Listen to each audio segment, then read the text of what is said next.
तो हमारा एक स्टाफ था, उसको बोले सुनो बाहर में जाकर नोटिस में लिख दो एडमिशन क्लोज्ड। अच्छा, तो एडमिशन जो क्लोज्ड हुआ तो जितने एडमिशन नहीं हुई एक भी, लेकिन मैसेज दिया गया कि एडमिशन क्लोज हो गया। हाँ। हम लोग इसी का नाम देते बैंकिंग सर्विसेज क्रॉनिकल। बोला यार बैंकिंग सर्विसेज क्रॉनिकल वाला केस कर दे तो दिल्ली के लिए पैसा नहीं था, कोई एग्जामिनेशन था, उसमें हम लोग भी उस भीड़ का हिस्सा बन गए, भीड़ के उस समय चले गए, टिकट नहीं लगा, हम लोग चले गए वहाँ पे। हम अपने भाई से पूछे कि कितना खर्च हो जाता है, तो 3000 रुपया बताया कि पर मंथ दिल्ली में। दिल्ली में खर्च। उस समय ये कब की बात है? ये 93 की बात 93 की बात है।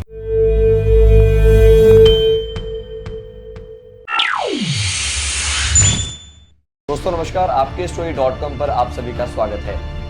जैसा कि आप जानते हैं कि हम हमेशा कोई ना कोई खास व्यक्तित्व को आपकी स्टोरी पर लेकर आते हैं और उसी कड़ी में एक ऐसे चेहरे को हम आपके बीच लेकर आ रहे हैं जिनके बारे में जानने और समझने के बाद आपको बहुत कुछ सीखने और जानने को मिलेगा। तो ज़्यादा देर ना करते हुए हम सबसे पहले आपको मिलाते हैं उस खास चेहरे से जिनका नाम है सुधीर सिंह जी। सर स्वागत है आपका हमारे इस प्रोग्राम में।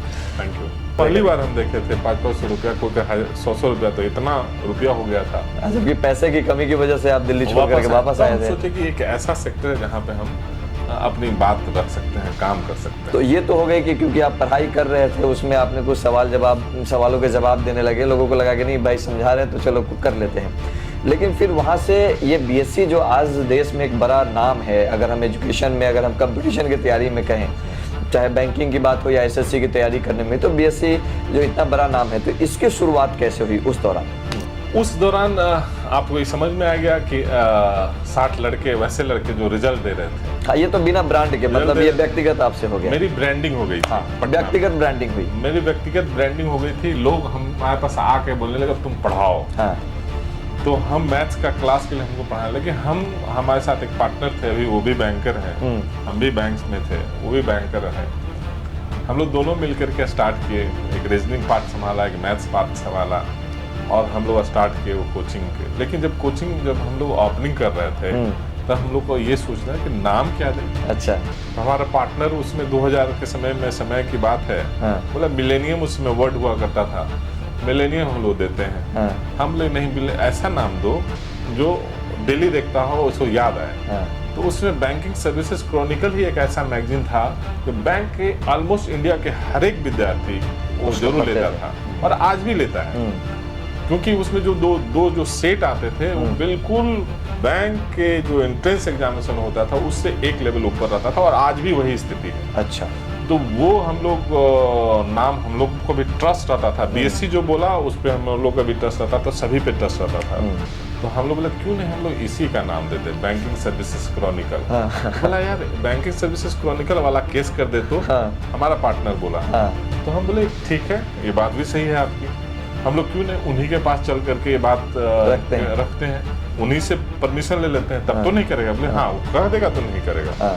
तो हम लोग चले गए उनके पास, मनोज तेरा, उनका क्विकर मैथ्स वो फाउंडर थे। बोले यार तुम लोग दिल्ली गए इसके लिए ना? हाँ, इसी के लिए हम लोग दिल्ली गए। दिल्ली के लिए पैसा नहीं था। तो हम लोग क्या किए कि जब कोई एग्जामिनेशन था उसमें हम लोग भी उस भीड़ का हिस्सा बन गए, भीड़ के उस समय चले गए, टिकट नहीं लगा, हम लोग चले गए वहाँ पे और जा करके सर के पास हम लोगों ने, उस मैगजीन में एड्रेस था, हम लोग गए और एक प्रपोजल रखे कि सर हम लोग कोचिंग खोलना चाहते हैं। खोलो, हमारे पास क्यों आया? तो बोले सर हम लोग ये बैंकिंग सर्विसेज क्रॉनिकल के नाम से खोलना चाहते हैं। अरे इसके ये तो पब्लिशिंग है, क्या चलेगा, बीएससी के नाम से नहीं चलेगा। शायद उन्होंने पहले भी ट्राई किया होता। अच्छा। तो बोले नहीं हम लोग चला देंगे। तो चला दोगे? लेकिन हाँ, तो ठीक है जाओ चलाओ। हम लोग को वहाँ से परमिशन है, हम लोग पटना में आए और उसमें फ्लैक्स नहीं बोर्ड बनता था, हाथ से लेकर टीना वाला बोर्ड बनाया बैंकिंग सर्विस को, वही स्टाइल में हम लोग रखे और हम लोग स्टार्ट किए जर्नी।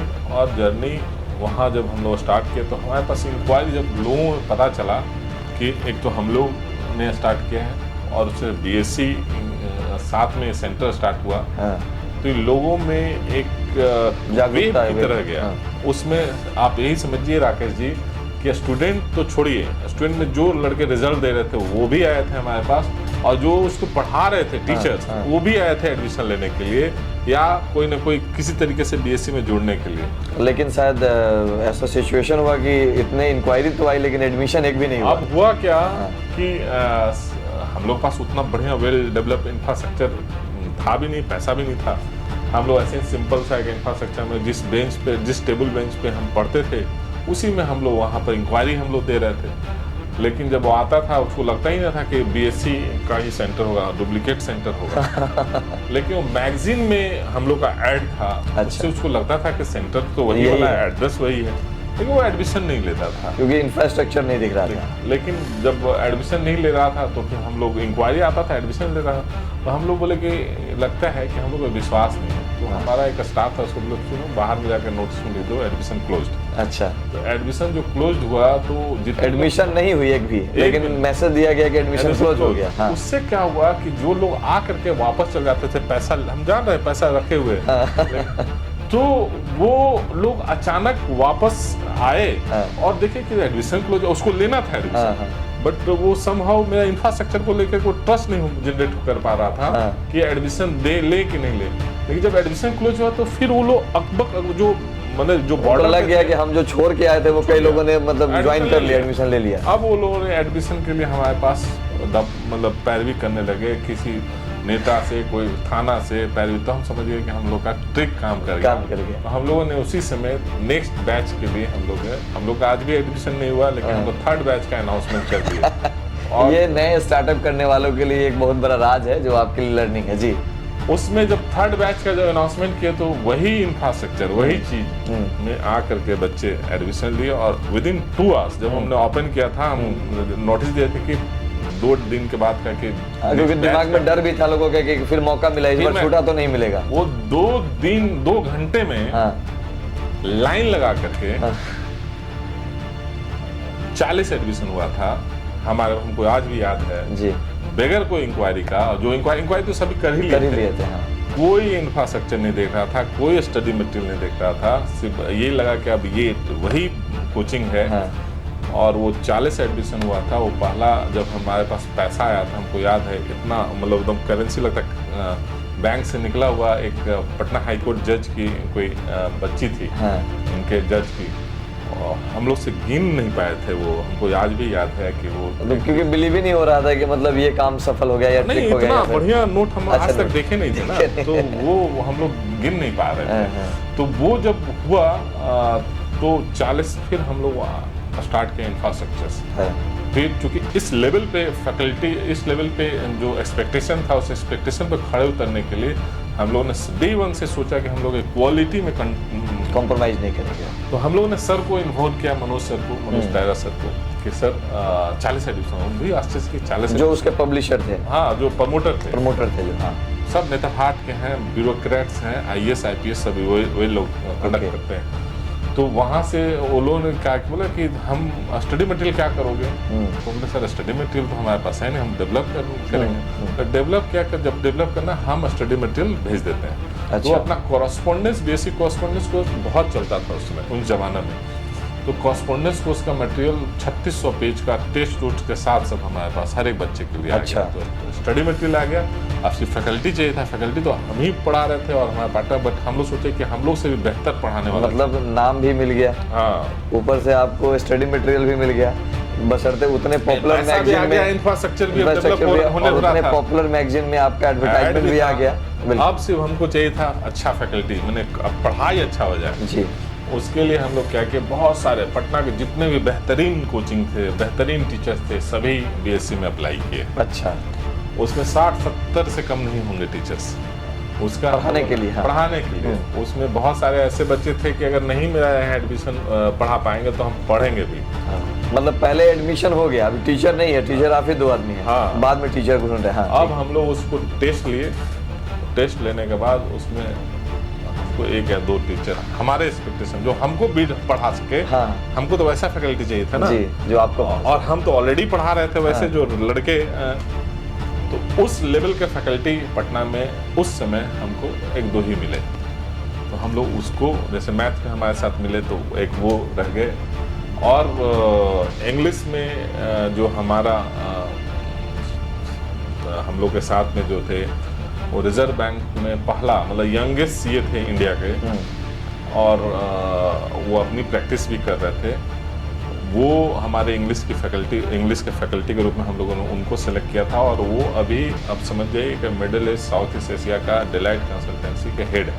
मतलब सोचिए किस लेवल की फैकल्टी हम लोगों ने रिक्रूट किया था।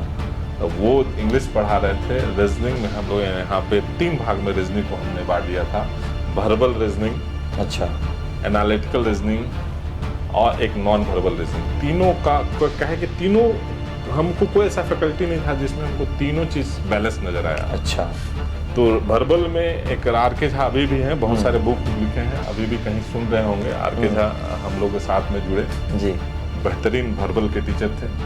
नॉन वर्बल में अभी अमर उजाला में सचिन जी काम कर रहे हैं, लेकिन बहुत बेहतरीन नॉन वर्बल के फैकल्टी थे। और एनालिटिकल रीजनिंग में एक राजीव जी थे, अभी इलेक्ट्रिसिटी बोर्ड में भी अभी कार्यरत हैं, अच्छे लेवल पे हैं बिहार इलेक्ट्रिसिटी बोर्ड में, वो थे। तो एक टीम इतना बेहतरीन हमारे पास क्रिएट हो गया, और इतना बढ़िया स्टूडेंट आया, हम लोग पढ़ाए थे। और उसमें स्टेट बैंक में पहला ही मतलब एग्जाम में 1 साल के अंदर उसी स्टेट बैंक में 42 रिजल्ट दिए थे। ओके, और वैकेंसी कितनी थी? 160 के आसपास में वैकेंसी थी। मतलब, और इंडिया में 42 वैकेंसी सिर्फ एक ही इंस्टीट्यूट में पटना से, और सारे हम लोग के पास थे। मतलब 160 की वैकेंसी, जिसमें 42 जो रिजल्ट है वो पटना से, वो एक ही इंस्टीट्यूट आपके यहाँ से बीएससी एकेडमी से। और स्टेट बैंक का, अच्छा, स्टेट बैंक का और आरबीआई का रिजल्ट अच्छा रिजल्ट माना जाता है, आज भी माना जाता है। और ये जब ये मैसेज गया तो ये हम लोग का मैगजीन में भी गया, फोटो के साथ गया, पूरा एक फुल पेज पे सर लोग दिए। वो पूरा वो इंडिया में हर एक मैगजीन हमारे इंडिया के हर एक कॉर्नर में जाते हैं जी। और आज अगर मैगजीन गए, आज भी वही स्थिति है। 2 दिन में अगर ले लिए तो ले लिए, तीसरा दिन नहीं मिलता है मैगजीन, आज भी नहीं मिलता, उस समय भी नहीं मिलता था। तो ऑल ओवर इंडिया में जब गए कि इतना रिजल्ट देखें इंस्टीट्यूट से है, तो हमारे पास ऑल ओवर इंडिया से बेंगलोर, बॉम्बे, गुजरात, आंध्र प्रदेश, गुवाहाटी, हर एक जगह से बच्चे आने लगे। उस रिजल्ट के पीछे कोई एक कम शब्द में ये बताएंगे आखिर वो कौन सा राज था, या फिर क्या आपने स्टडी मटेरियल आपने यूनिक दिया, या फिर कैसे उस चीज़ को? हम लोग क्योंकि हम पढ़ाने जब लगे थे और हम लोग जब सेट बना रहे थे, तो उसमें हम लोग आइडेंटिफाई कर लिए थे किस सेक्शन से क्वेश्चन किस लेवल पे पूछा जाता है। अच्छा। तो एक वो हम जो एग्जिस्टिंग पैटर्न टीचर्स का उसको नहीं, हम लोग जो बोले थे स्टडी मटेरियल इस तरीके से पढ़ाना है। एक तो वो पढ़ाया गया कि किस लेवल तक किस क्वेश्चन को किस चैप्टर में किस लेवल तक जाना है, वो पहले ही हम लोग डिफाइंड रहता था और वो पढ़ाए। दूसरा हमारा जो रिसर्च टीम जो बीएससी का जो बैंकिंग मैगजीन का जो वो उससे हमारा जो इनपुट था, अच्छा, वो हमारे पास आता था। और ये जो हम लोग ऑलरेडी वो एक मैच्योर टीम थी जो अच्छा काम कर रही थी। मैंने वो ऐसा मैगजीन आज भी है, तो आप जाइएगा IBPS और SBI का रिसर्च टीम में अभी भी बैंकिंग सर्विसेज को निकला, आज भी वो मैगजीन फॉलो किया जाता है। आज हमारे पास हो सकता ना हो, लेकिन 20 साल का मैगजीन IBPS में आपको बैंकिंग सर्विसेज को निकल का मिलेगा। अच्छा, तो चूंकि हम लोग PRT ट्रेनिंग भी IBPS और RBI का देते हैं, हम लोग SBI का देते हैं, हम लोग प्री रिक्रूटमेंट ट्रेनिंग जो बच्चों को फ्री देती है बैंक, तो हम लोग पटना में देते हैं। अच्छा, तो हम लोग जब गए थे कांदीवली तो हम लोग देखे थे पूरा मैगजीन और पूरा किताब हमारा वहाँ पर आज भी है। तो वो वजह रही, मतलब उस रिजल्ट के पीछे। हाँ, एक वजह वो थी क्वालिटी कंटेंट और क्वालिटी टीचिंग जो डे 1 से हम लोग इंश्योर किए थे। दूसरा चीज जो था कि हम उस समय उस जमाने में हम लोग टेस्ट सीरीज स्टार्ट किए थे, जबकि उस समय ये सब चीजें नहीं, कोई नहीं जानता था। अच्छा, और टेस्ट हर एक दिन, एक दिन टेस्ट दूसरे दिन डिस्कशन, एक दिन टेस्ट दूसरे दिन डिस्कशन, जिसकी वजह से भी बहुत सारे रिजल्ट हुए। तो ये एक अच्छा, मतलब जो उस समय पैटर्न जो डिमांड कर रहा था वो आपने उस चीज़ को समझा और उस चीज़ को डेवलप किया। खैर, कहाँ के रहने वाले हुए? बेसिकली हम तो रहने वाले हैं पैतृक निवास गया डिस्ट्रिक्ट पड़ता है, और वहाँ से 10 किलोमीटर दूर एक गांव है, पिछड़ा गांव ही है गया में, और वहाँ से हमारी अपब्रिंगिंग हुई। पापा रहते थे बोकारो, बेरमो कोलफील्ड एक जगह है जहाँ हमारी स्कूलिंग हुई। उसके बाद हमारी आफ्टर 10th मूव कर गया पटना यूनिवर्सिटी में। पटना यूनिवर्सिटी से हमारी पढ़ाई लिखाई हुई और जर्नी स्टार्ट हुई। आपने छात्र जीवन में जब आप चल रहे थे तो उस समय आपके मन में उस समय सरकारी नौकरी का बड़ा क्रेज था, तो ये सरकारी नौकरी लेने आए थे और देने कब से लगे? ये बड़ा विचित्र स्टोरी रहा है। मतलब हम पटना यूनिवर्सिटी में एक्चुअली देखिए, थोड़ा सा उसका 5 मिनट और भी हम समय लेंगे। इंटर में मेरी बड़ा अच्छा रिजल्ट हुई, इतना बढ़िया हुई कि हम दिल्ली यूनिवर्सिटी में हिंदू कॉलेज से हमको ऑफर आया, और मतलब हमने अप्लाई किया और हमारे सिलेक्शन हो गया था वहाँ, बीएससी इलेक्ट्रॉनिक्स। अच्छा। हम गए वहाँ एडमिशन के लिए, तो हमारा एक रिलेशन में एक भाई था जिनके पास हम ठहरे हुए थे, और जाके हम वहाँ पर एडमिशन के लिए फॉर्म में गए। लेकिन जब वहाँ पर हम देखे तो हमको ये लगा कि यहाँ प्रत्येक महीने पे एक खर्च ज़्यादा है दिल्ली ऐसा शहर में। तो हम अपने वो भाई से पूछे कि कितना खर्च हो जाता है, तो 3,000 रुपया बताया कि पर मंथ दिल्ली में खर्च। उस समय ये कब की बात है? ये 93 की बात 93 की बात है। तो हमको लगा ये तो मेरे लिए आउट ऑफ बजट है, हम कर नहीं पाएंगे। तो उसमें हमको 700 रुपया मिलता था। मेरे घर में पापा और मेरे भाई बहन बहुत सारे थे, तो उनको पढ़ाई 700 रुपया हमको मिलता था, उसमें हमको पढ़ाई करना था। तो हम वहाँ से हिंदू कॉलेज में एडमिशन हुआ हम वापस चले आए वहाँ से लेकर के, और फिर यहाँ पे बीएम कॉलेज में हमारी एडमिशन हुई पटना में, क्योंकि उसमें जब आते आते साइंस कॉलेज खुल हो गया थी, तो बीएम कॉलेज में मिले, बीएम कॉलेज में हमने मतलब पैसे की कमी की वजह से आपको दिल्ली छोड़ करके वापस पटना आना पड़ा। और आने के बाद फिर चूँकि वो कसक तो था कि पैसा के कारण हुआ है, तो हम यहाँ आने के बाद हमारी जर्नी स्टार्ट होती है। मैथ्स ऑनर्स लेते हैं, पढ़ाई करते हैं, लेकिन उसमें थोड़ी सी पटना यूनिवर्सिटी में आप देखिए 93, 97 का जो 96 का जो कार्यकाल था, उसमें पढ़ाई बहुत नियमित नहीं हो पाती थी, तो जिसकी वजह से हम लोगों को खुद पढ़ना पड़ता था, और हम लोग पढ़ाई करते थे। हम लोग यूनिवर्सिटी में बैठते थे, यूनिवर्सिटी में पढ़ाई करते थे, सेल्फ स्टडी ज़्यादा करना पड़ता था। एक पटना यूनिवर्सिटी का लाइब्रेरी था, उसी में हम लोग बैठ कर पढ़ाई करते थे। वहीं पर हमारे जो सीनियर्स थे उनसे पूछते थे, हम लोग बताते थे। ऐसा कंबाइन एक स्टडी चलता था, एक माहौल था। और इस माहौल में हम जब पार्ट 2 पढ़ रहे थे, तो बहुत सारे, क्योंकि अब बहुत सारे लोग गवर्नमेंट जॉब के प्रति, खासकर बैंकिंग के लिए तैयारी कर रहे थे। हमारे बहुत सारे सीनियर थे उस समय, उनकी जो मैथ से रिलेटेड जो क्वेरीज हुआ करती थी, तो हम बैठे रहते थे तो हम सॉल्व कर देते थे। अच्छा। तो उनकी क्वेरीज वहीं तक सीमित रहती थी, लेकिन हम जब बताते थे तो नए तरीके से बताते थे। उन लोगों का टाइम, चूँकि बैंक उस समय हमको पता चला बैंक का ऐसा एग्जाम है, कम समय में बताना होता है। अच्छा। बनाना होता है, मतलब टाइम लिमिट होता है किसी सवाल का जवाब देने। कम समय में कैसे सोच सकते हैं, बगैर पेन उठाए कैसे सोचते हैं, हम लोग यही बताते थे उनको। ये हम लोग अप्रोच उनका अच्छा लगता था। इसी बीच में हुआ क्या कि 2 नया टॉपिक बैंकिंग एंट्रेंस में जुड़ा, प्रोबेबिलिटी एंड परमुटेशन कॉम्बिनेशन, बिल्कुल नया था उन लोगों के लिए। अच्छा। और हमारे लिए पुराना, क्योंकि हम तो ऑलरेडी पढ़ चुके थे, और हमारे लिए बहुत बड़ा चीज़ नहीं था। हम ये भी समझते थे कि जो आर्ट्स वाला बच्चे को भी पूछेगा, कॉमर्स वाला बच्चे को, साइंस वाला भी बच्चा का पूछेगा, इसका मतलब IIT लेवल का तो नहीं पूछेगा, बेसिक लेवल पूछेगा। तो हम जब उन लोग अपने सीनियर्स को जो बताए, वो परमुटेशन कॉम्बिनेशन और प्रोबेबिलिटी 4 घंटे का जो हम लोगों ने क्लास लिया, उसमें पटना के ऑलमोस्ट जितने लोग अच्छे जो रिटन निकाल रहे थे, इंटरव्यू में नहीं हो पा रहा था, वैसे लोग 15 के आसपास में हमसे स्टार्ट किए पढ़ाना। हम पढ़ाना स्टार्ट किए, वही लोग अरेंज सब चीज़ किए। फ्री में हमने पढ़ाना स्टार्ट किया, क्योंकि उनको लगा कि अब चलो एक टीचर टाइप का कोई, मतलब कोई गाइड करने वाला मिल गया। हाँ। और बहुत सीनियर लोग, अच्छा, वो हम पढ़ा रहे हैं, हमको भी बड़ा अच्छा अनुभव हो रहा था। हाँ। लेकिन जो हम पढ़ाए और जब उन लोग को बनने लगा, तो चूंकि वो लोग सेट प्रैक्टिस अपने सर्कल में करते थे, तो देखा कि उन लोग का सभी का बन रहा है, तो अचानक हमारे पास दूसरे तीसरे दिन के अंदर 60 से 70 बच्चे आ जाते हैं परमुटेशन कॉम्बिनेशन पढ़ने के लिए, प्रोबेबिलिटी पढ़ने के लिए। और वहाँ पे जब हम पढ़ाते हैं तो वहाँ पे एक भैया बोलते हैं कि इस बच्चे को कम से कम हम लोग को कुछ तो गुरु दक्षिणा देना चाहिए। अच्छा। तो उस समय 500 रुपया फीस रखा गया था वो 2 के लिए। अच्छा। और हमको उसमें 30,000 रुपया कलेक्ट हुआ था। ये कौन से ईयर की बात है? ये आपका 97 की बात है। अच्छा, 97। 30,000 रुपया हम 500। ये तो बात हो गई, ये शुरुआत हो गई, वहाँ से रिजल्ट भी बहुत अच्छे आ गए।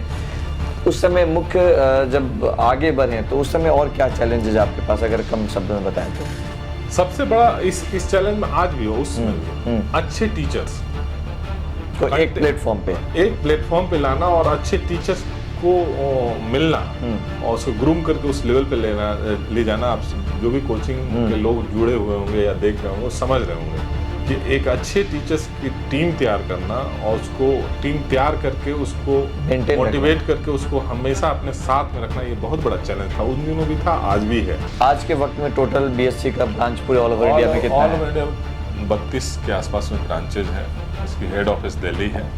हम लोग बिहार झारखंड में बेसिकली हम लोग ज़्यादा कॉन्सेंट्रेट करते हैं, एज ए मास्टर फ्रेंचाइजी रखते हैं हम लोग यहाँ पे। और टोटल अभी तक अगर हम इस 22 सालों में अगर हम बात करें तो टोटल रिजल्ट कितने होंगे बीएससी एकेडमी की तरफ से? ये सब पहले हम लोग का मतलब नहीं रहता था, रिजल्ट इतना आता था, लेकिन हम इधर जब डिजिटल एज आया तो हम लोग कैलकुलेट कर रहे थे तो 1.5 लाख के आसपास में हम लोग के रिजल्ट 1.5 लाख? आज से हम लोग का 4-5 साल पहले ही था पूरा 1.5 लाख। तो ये मान लिया जाए कि लगभग जहाँ भी बच्चे किसी न किसी पद पे हैं तो वो कोई भी बैंक का कोई ऐसा रीजन नहीं होगा जहाँ बीएससी एकेडमी का बच्चा नहीं होगा। क्योंकि इस क्षेत्र में बहुत सारा कंपटीशन भी है, बहुत अलग अलग कोचिंग सेंटर भी हैं, तो कैसे एक छात्र तय करे कि बाकी कोचिंग सेंटर में और बीएससी में क्या अंतर है और क्यों बीएससी में ही एडमिशन ले? देखिए, सभी कोचिंग और सभी टीचर अच्छे होते हैं। हमारे हिसाब से एक प्रोसेस होता है, ये जैसे हम लोग ये फोर्सिंग कर पाते हैं कि जो टीम है या रिसर्च वर्क जो भी हमारा जो मैगजीन वगैरह में जो काम करते हैं, जो इंटरेक्ट करते हैं, जैसे हम लोग भी आईपीएस और एसएससी का पैनल पे रहते हैं, तो जो हम लोग का इंटरेक्शन से जो पता चलता है वो हम लोग इन लोगों को देने की कोशिश करते हैं। बाकी हमारे जो टीचर है वो एक्सपीरियंस टीचर है, क्योंकि आईबीपीएस आरबीआई एसबीआई का हम लोग हमेशा एग्जाम ट्रेनिंग पार्टनर रहे हैं, एसएससी का भी हम लोग ट्रेनिंग पार्टनर रहे हैं, तो ये हमारे टीचर को एक अपग्रेडेड हमेशा तो इसका एक एक्सपीरियंस भी अनुभव है रहता है, तो ये एज डालता है। बाकी तो स्टूडेंट जो यहाँ पे आते हैं, स्टूडेंट की अथक जो प्रयास है, क्योंकि हम लोग का सिर्फ कंट्रीब्यूशन 30% होता है जी, 70% स्टूडेंट का कंट्रीब्यूशन होता है। वो जितना हम लोग पढ़ा रहे हैं अगर उतना ही उन लोग पढ़े, उससे डबल पढ़े, रिजल्ट सबका तय होता है। तो एक अंतिम सवाल ये है कि बच्चे तो तैयारी के लिए यहाँ पे आ जाते हैं, लेकिन बहुत सारी ऐसी धारणाएं हैं कि बहुत सारे पेरेंट्स को कुछ फीडबैक नहीं मिल पाता है, क्या हो रहा है नहीं हो रहा है, क्योंकि पेरेंट्स इस मामले में बहुत ही अंधकार में रहते हैं, उनके पास एक तो समय भी नहीं होता है।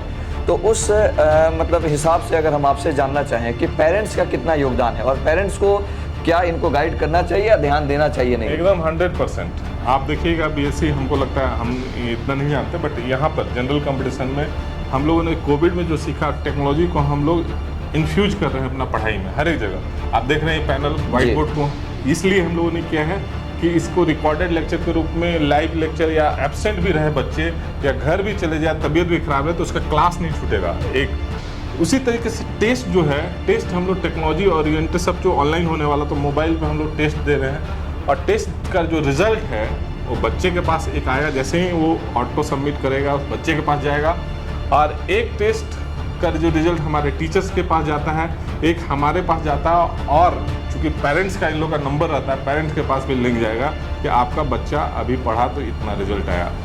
जब वो बच्चा यहाँ से आएगा, आने वाला दिनों में बच्चा जैसे ही घुसा, इन लोगों को पता भी नहीं चलेगा, सेंसर उठा लेगा कि हाँ आपका बच्चा घुस गया, जैसे ही बच्चा निकला तो इतना बजे निकला। तो ये सब कंट्रोल जो है बच्चों को पेरेंट के साथ, टीचर के साथ, मैनेजमेंट के साथ कनेक्ट करता है। मतलब ये कहा जाए कि पेरेंट्स को भी इस बात का ध्यान रखना है कि बच्चा कब जा रहा है, पढ़ के आ रहा है, घर पे तैयारी कर रहा है कि नहीं कर रहा है, प्रैक्टिस कर रहा है कि नहीं। दिक्कत होती है ना, जैसे मान लीजिए एक गांव में पेरेंट्स हैं और बच्चे यहाँ पढ़ रहे हैं, क्या कर रहे हैं नहीं कर रहे हैं, उनको कुछ आइडिया नहीं मिलता है। तो टेक्नोलॉजी उन लोगों को बताएगा कि आपके बच्चे कहाँ पर कैसे मूव कर रहे हैं, कितना पढ़ रहे हैं, कितना उनकी प्रैक्टिस है, सारा चीज़। अंत में एक सजेशन जो एजुकेशन के अलावे जो आपको लगता है इतने सालों में कि जो बच्चों को ध्यान देना चाहिए, क्योंकि एजुकेशन तो ठीक है लेकिन कुछ वजह से एजुकेशन से बच्चे डाइवर्ट हो जाते हैं, तो उस लेवल पे आपको कौन सी कमी दिखती है जो आप बताना चाहेंगे? कमी नहीं कर सकते हैं, बस एक कंट्रोल। हम तो हमेशा अपने बच्चों को यही कहते हैं कि एक चीज़ पे अगर एक लोग कमांड कर लिया कि सोशल मीडिया का लिमिट, चूँकि सोशल मीडिया तो है बहुत अच्छा चीज़, बस इसकी अगर लिमिटेशन अगर समझे कि कहाँ तक हम लोग यूज करना है, कब कितना यूज करना है, कब तक यूज करना है, अगर उस पर कंट्रोल कर ले, सोशल मीडिया मतलब 1 घंटा दिन भर में अगर इम्पोर्टेंट, यही चैलेंज है। पर आज के जनरेशन के पास चैलेंज यही है कि सोशल मीडिया सिर्फ अगर 1 घंटा यूज करे दिन भर में तो कोई भी बच्चा ऐसा नहीं होगा इसमें, जैसे सभी बच्चे हाथ उठाए थे, कोई ऐसा बच्चा ऐसा नहीं होगा जिसका जॉब नहीं होगा। इसकी गारंटी बीएससी देती है। अगर वो 1 घंटा सिर्फ सोशल मीडिया यूज करे, बाकी समय सिर्फ पढ़ाई करे। पढ़ाई मतलब क्या, सिर्फ हम लोग ज़्यादा कुछ नहीं एक्सपेक्ट करते हैं, ये हमारा स्टडी मटेरियल पे कमांड करे, कोई ऐसा बच्चा नहीं होगा जिसका 40,000 का जॉब नहीं निकलेगा, ये हम लोगों का गारंटी रहता है। तो चलिए, बहुत सारी बातें हुई सर, आपने अपने इंस्टीट्यूशन के माध्यम से, अपने अनुभव के माध्यम से छात्रों को भी बताया, गाइड किया। आपका जो अपना जर्नी रहा, उससे जो नए लोग ऐसे स्टार्टअप में है या टीचर है या कोई भी व्यक्तिगत लेवल पे, उनको भी बहुत कुछ अनुभव मिलेगा। बहुत बहुत धन्यवाद आपका सफलबनो.com की तरफ से। हम उम्मीद करते हैं कि छात्रों का रिजल्ट और अच्छा है और बीएससी जिस तरीके से आज पूरे देश में 30 से 32 ब्रांच खुले हैं, ये और बढ़ करके 100, 200, 500 की तरफ आगे बढ़े। बहुत बहुत धन्यवाद sir, thank you so much, thank you.